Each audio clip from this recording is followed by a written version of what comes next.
Pernahkah kamu merasa dunia ini tak lagi cukup menenangkan hatimu? Inilah kisah nyata tentang cinta yang menembus batas negara, agama, dan gaya hidup. Saksikan kisah Helena A. Farhan, dari Jerman ke Surabaya, dari kekosongan ke cahaya. Jangan lupa like, komen kisah cinta terindahmu, dan subscribe untuk cerita-cerita inspiratif yang bikin hati bergetar. Aktifkan lonceng agar kamu nggak ketinggalan kisah cinta selanjutnya. Namanya Helena Maya, usia 33 tahun. Ia lahir dan besar di Berlin, Jerman. Wanita karir yang sukses, pendiri perusahaan teknologi ramah lingkungan. Wajahnya sering muncul di majalah bisnis Eropa. Tapi siapa sangka, hidupnya berubah total karena satu hal sederhana. Sebuah komentar di media sosial dari seorang pemuda Jawa Timur bernama Farhan. Helena Maya, seorang wanita Jerman berusia 33 tahun yang bisa dibilang punya segalanya, kecuali kebahagiaan sejati. Ia dikenal luas di Berlin sebagai pendiri sekaligus CEO perusahaan teknologi hijau bernama EcoNova, yang sukses menciptakan solusi ramah lingkungan untuk industri berat Eropa. Wajahnya kerap menghiasi sampul majalah bisnis, dan namanya masuk dalam daftar 30 under 35, versi majalah ekonomi ternama Jerman. Ia tinggal di apartemen mewah di kawasan elit Berlin Mitte, mengendarai mobil listrik paling mahal keluaran terbaru, dan memiliki tim asisten pribadi yang siap 24 jam memenuhi kebutuhannya.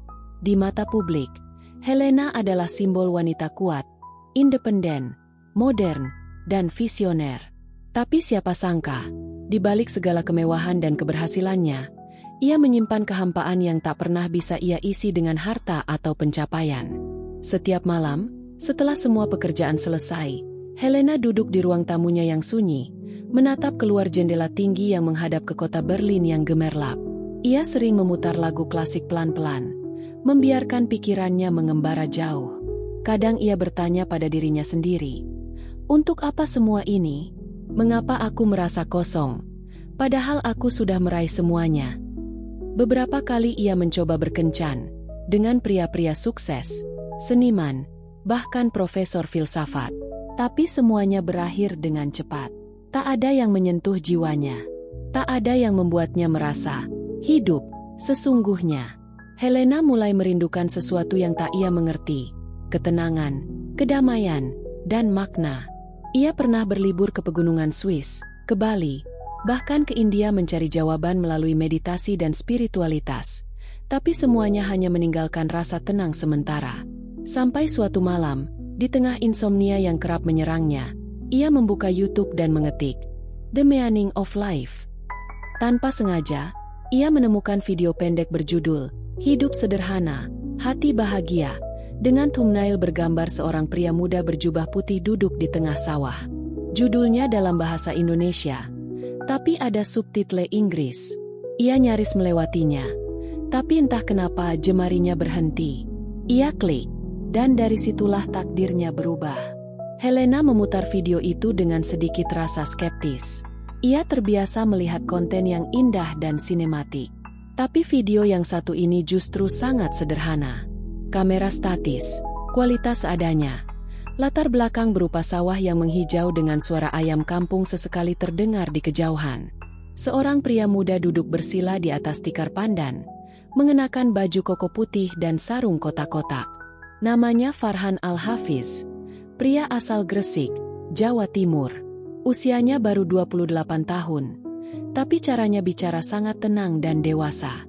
Tak ada sensasi, tak ada gaya, hanya suara yang lembut dan tutur kata yang jujur. Banyak orang mencari kebahagiaan lewat hal-hal besar, kekayaan, jabatan, pengakuan. Padahal, kadang kebahagiaan itu ada dalam sujud kita yang paling sunyi, dalam nasi hangat yang kita makan bersama keluarga, dalam doa ibu yang diam-diam meneteskan air mata. Helena terpaku. Ada sesuatu yang mengalir dari video itu, bukan sekadar kata-kata. Ia merasa seolah pria itu bicara langsung kepadanya. Di tengah malam yang dingin dan sunyi, Helena merasa hatinya, yang lama terkunci rapat, mulai retak sedikit demi sedikit. Di akhir video, Farhan menutup dengan kalimat yang membuat Helena menahan napas. Dunia ini hanya sementara. Yang abadi adalah apa yang kita bawa saat mati. iman, cinta, dan amal. Tak tahu kenapa, air mata mengalir begitu saja di pipinya. Padahal, ini hanya video berdurasi 6 menit dari seorang pria sederhana di negeri yang bahkan belum pernah ia kunjungi. Dengan jari gemetar, Helena menulis komentar. "Your words touched something in me. Thank you." Ia tak berharap balasan. Tapi keesokan harinya, ia terkejut melihat notifikasi. Farhan replied, "Alhamdulillah. Semoga hatimu selalu dalam lindungan Tuhan." Helena terpaku. Singkat, hangat, dan tulus. Tak ada ajakan, tak ada promosi, tak ada basa-basi. Sejak hari itu, ia mulai mengikuti semua video Farhan. Ia menyimpan banyak di playlist pribadinya, memutar ulang ketika ia merasa lelah atau gelisah. Beberapa minggu kemudian, ia memberanikan diri menulis email. Isinya sederhana, perkenalan singkat, kekaguman pada cara berpikir Farhan, dan rasa haus akan makna hidup. Yang mengejutkan, Farhan membalas.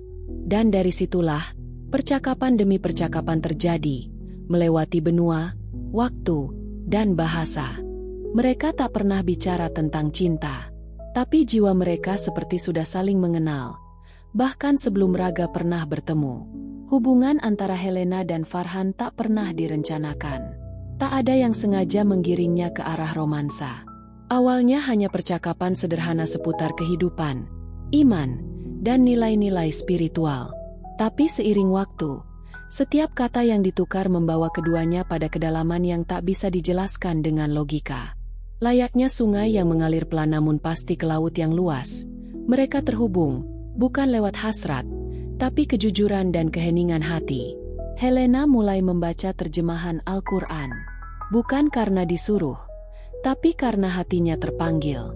Setiap ayat terasa seperti jawaban atas pertanyaan-pertanyaan yang selama ini berputar dalam pikirannya. Ia kagum bagaimana Islam membicarakan tentang kasih sayang, keikhlasan, keadilan, dan kepasrahan kepada Sang Pencipta, sesuatu yang selama ini tak ia temukan dalam dunia bisnis yang keras dan penuh kepura-puraan. Sementara itu, Farhan mulai gelisah. Ia sadar kedekatan mereka mulai melewati batas yang ia takuti. Ia pria kampung, seorang guru ngaji yang tinggal bersama ibunya di rumah kecil berdinding kayu dan atap seng di pinggiran Surabaya. Ia tak pernah membayangkan dirinya akan menjadi tempat bersandarnya seorang wanita dari Jerman. Ia takut menyakiti, takut memberi harapan palsu, takut merasa tak pantas. Namun suatu malam, sebuah email dari Helena mengguncang dinding pertahanannya. "Farhan, aku tak tahu bagaimana menjelaskannya. Tapi setiap kali membaca pesanmu atau menonton videomu, aku merasa damai. Dan itu tak pernah aku rasakan selama hidupku. Aku ingin datang ke Indonesia. Aku ingin mengenal lebih dalam apa yang membuatmu begitu tenang. Dan aku ingin menjadi Muslim." Farhan menatap layar lama, tak berkedip. Dadanya bergemuruh, seperti ingin pecah. Antara bahagia, takut, dan bingung. Ia langsung mengambil air wudhu dan sujud lama dalam gelap. "Ya Allah, jika ini kehendak MU, maka tuntunlah aku dan dia dalam jalan MU. Tapi jika ini hanya ujian hati, kuatkan aku agar tak jatuh karena cinta dunia." Keesokan harinya, Farhan membalas dengan hati-hati, "Aku tak ingin kau datang karena aku. Jika kau datang, biarlah karena Tuhan yang memanggilmu. Dan jika kau masuk Islam, biarlah itu karena keyakinan, bukan karena rasa padaku." Helena membalas singkat, "Aku datang bukan untuk mencarimu. Aku datang untuk mencari Tuhan, dan aku yakin Dia menempatkanmu dalam jalanku karena alasan yang suci." Dari Berlin ke Surabaya, bukan jarak yang mereka hadapi, tapi ketulusan. Dan rindu mereka tak terucap dalam kata manis, tapi dalam doa yang diam-diam saling dititipkan pada langit. Bandara Juanda siang itu terasa lebih panas dari biasanya. Matahari menyengat ubun-ubun, dan debu jalan beterbangan saat angin lewat. Tapi di antara hiruk-pikuk suara pengumuman dan derap langkah penumpang, seorang pria muda berdiri di dekat gerbang kedatangan internasional, mengenakan batik sederhana dan celana bahan lusuh. Wajahnya tegang, tangannya menggenggam tas kecil berisi botol air, sajadah lipat, dan beberapa lembar kertas, surat izin dari kelurahan dan jadwal bimbingan masuk Islam. Ia tak pernah merasa sekecil itu dalam hidupnya. Ia menatap setiap penumpang asing yang keluar dari pintu otomatis dengan dada berdegup. Lalu, di tengah kerumunan orang Eropa berjas, pelancong berpakaian santai, dan backpacker, muncullah sosok yang membuat dunia seperti berhenti sesaat. Helena, dengan kerudung putih polos yang membingkai wajahnya, langkahnya tenang, tatapannya lurus ke depan. Tak ada makeup mencolok, tak ada perhiasan mahal. Hanya senyum kecil yang menggigil karena gugup, dan mata yang berkaca-kaca saat pandangannya bertemu dengan Farhan. Mereka berdiri berhadapan. Tak ada pelukan, tak ada jabatan tangan. Hanya diam. Tapi dalam diam itu, berjuta rasa bergetar. Helena menunduk sedikit, lalu berbisik, "Assalamualaikum." Farhan tertegun. Itu pertama kalinya ia mendengar Helena mengucapkan salam langsung. Suaranya bergetar, tapi tulus. "Waalaikumsalam," jawab Farhan pelan. "Selamat datang di tanah yang kau cari." Hari-hari pertama Helena di rumah Farhan bukan tanpa tantangan. Rumah itu kecil, hanya 2 kamar, tanpa pendingin ruangan. Kamar mandi berada di belakang, menggunakan air sumur. Setiap pagi, suara ayam dan ceramah masjid membangunkannya. Sesuatu yang tak pernah ia dengar di Berlin. Tapi Helena tidak mengeluh. Ia belajar mengenakan daster batik, menyapu halaman, bahkan ikut memasak di dapur dengan ibu Farhan yang awalnya canggung. Tapi kemudian mulai tersenyum setiap kali Helena menyebut namanya dengan lidah Jerman yang lucu. Malam-malam mereka dihabiskan bukan dengan kencan romantis, melainkan dengan tadarus Al-Quran, diskusi tentang hadis, atau sekadar duduk di beranda sambil mendengar suara jangkrik dan melihat langit penuh bintang, sesuatu yang tak pernah bisa dilihat dari apartemen mewah Helena di Berlin. Helena menulis di jurnal pribadinya, "Aku datang dari dunia yang bersinar tapi dingin. Di sini, aku menemukan panas, debu, dan suara ayam, tapi juga menemukan hangatnya cinta, tenangnya iman, dan Tuhan yang terasa begitu dekat." Kebahagiaan Helena di Surabaya bukan tanpa bayaran. Di balik senyum tulusnya yang kini sering merekah, ada badai besar yang diam-diam datang dari arah Berlin. Salah satu email dari asistennya membuat jantung Helena serasa diremas. "Helena, kamu sedang menghancurkan semuanya." Investor mulai menarik diri. Media mulai membuat spekulasi soal krisis spiritual CEO Econova. "Kamu harus pulang dan klarifikasi." Berita tentang hilangnya Helena menjadi headline di media bisnis Eropa.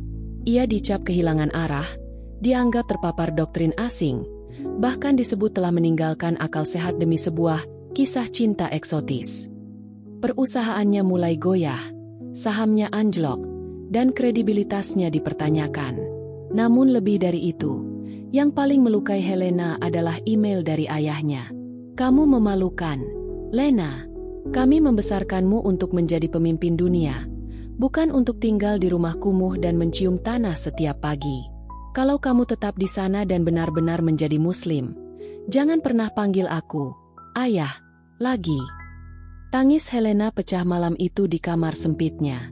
Farhan menemukannya duduk memeluk lutut di pojok ruangan. Wajahnya sembab, tubuhnya gemetar. Ia merasa hancur. Farhan duduk di sampingnya, menatap langit-langit. Ia tak berani menyentuhnya, tapi suaranya tenang.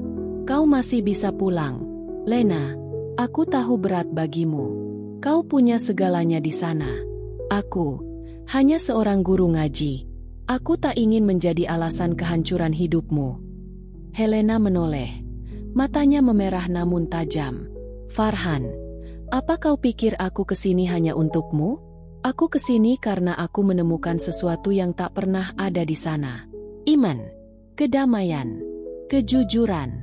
Kalau untuk itu aku harus kehilangan harta, gelar, bahkan keluargaku, maka biarlah. Aku siap." Farhan menunduk. Air matanya jatuh diam-diam. Tak lama setelah itu, Helena resmi mengucap 2 kalimat syahadat di hadapan para ustaz dan saksi di masjid kecil dekat rumah Farhan. Ia menangis terseduh di pelukan ibu Farhan, yang kini sudah memanggilnya "Nak Helena," dengan penuh kasih. Namun ujian tak berhenti. Helena sempat sakit. Lingkungan sekitar sempat memandangnya dengan curiga.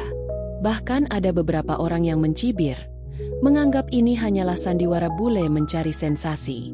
Farhan pun dihujani pesan-pesan kasar dari orang tak dikenal. Namun mereka bertahan. Bersama, Helena mulai mengajar bahasa Inggris di pesantren kecil. Ia juga membantu ibu Farhan membuka usaha sabun alami berbahan herbal. Mereka hidup sederhana, tapi bahagia, karena mereka tahu, cobaan adalah tanda cinta dari Tuhan.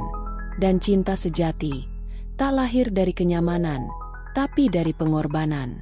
3 bulan setelah Helena resmi menjadi mualaf, suasana rumah Farhan berubah total. Bukan karena kemewahan atau perabot baru, tapi karena hadirnya ketenangan yang terasa meresap di setiap sudut rumah. Pagi-pagi, suara adzan membangunkan mereka. Helena kini bangun paling awal, menyapu halaman, lalu membuat teh jahe untuk ibu Farhan. Ia tak lagi dipanggil Miss Helena, tapi Bu Lina. Sebuah nama baru yang ia terima dengan senyum haru. Nama itu dipilih oleh ibu Farhan, yang berkata, "Supaya kamu bukan cuma datang, tapi menjadi bagian dari kami." Hari-harinya diisi dengan kegiatan sederhana. Mengajar anak-anak mengucapkan huruf-huruf Inggris dengan logat lucu, membantu ibu-ibu membuat sabun dari daun sirih dan minyak sereh, bahkan ikut menanam cabai di belakang rumah. Sore hari, ia duduk di beranda bersama Farhan, membacakan terjemahan ayat-ayat Al-Quran dengan suara pelan.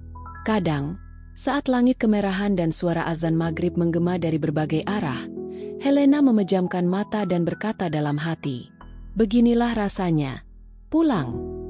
Beberapa teman dari Jerman sempat mengunjungi Surabaya. Mereka terkejut melihat perubahan Helena, tapi juga terharu. Salah satu sahabatnya menangis saat melihat Helena mengenakan mukena dan melantunkan doa dengan aksen Jerman yang kaku namun tulus. "I thought you lost yourself," ujar temannya. "No," jawab Helena.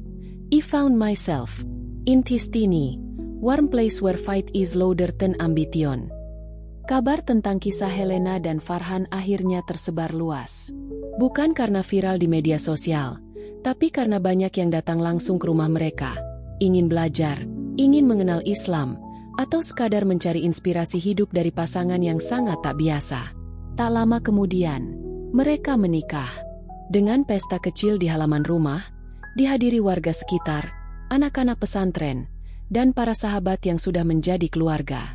Helena mengenakan kebaya putih sederhana. Farhan mengucapkan ijab kabul dengan suara bergetar.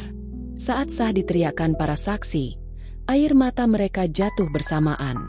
Bukan karena mereka tak pernah membayangkan momen itu, tapi karena mereka tahu, cinta ini bukan hasil usaha manusia, melainkan anugerah dari Yang Maha Kuasa. Hari-hari terus berlalu. Helena kini menjadi inspirasi banyak wanita, baik di Indonesia maupun di luar negeri. Ia tak lagi dikenal sebagai CEO Econova, tapi sebagai Lina dari Surabaya, seorang wanita Jerman yang menemukan Islam, cinta, dan arti rumah di tanah Jawa. Jika kisah ini menggetarkan hatimu, jangan lupa tekan like, subscribe, dan aktifkan loncengnya agar kamu tak ketinggalan kisah inspiratif berikutnya. Karena di balik perbedaan, selalu ada takdir indah yang menunggu untuk ditemukan.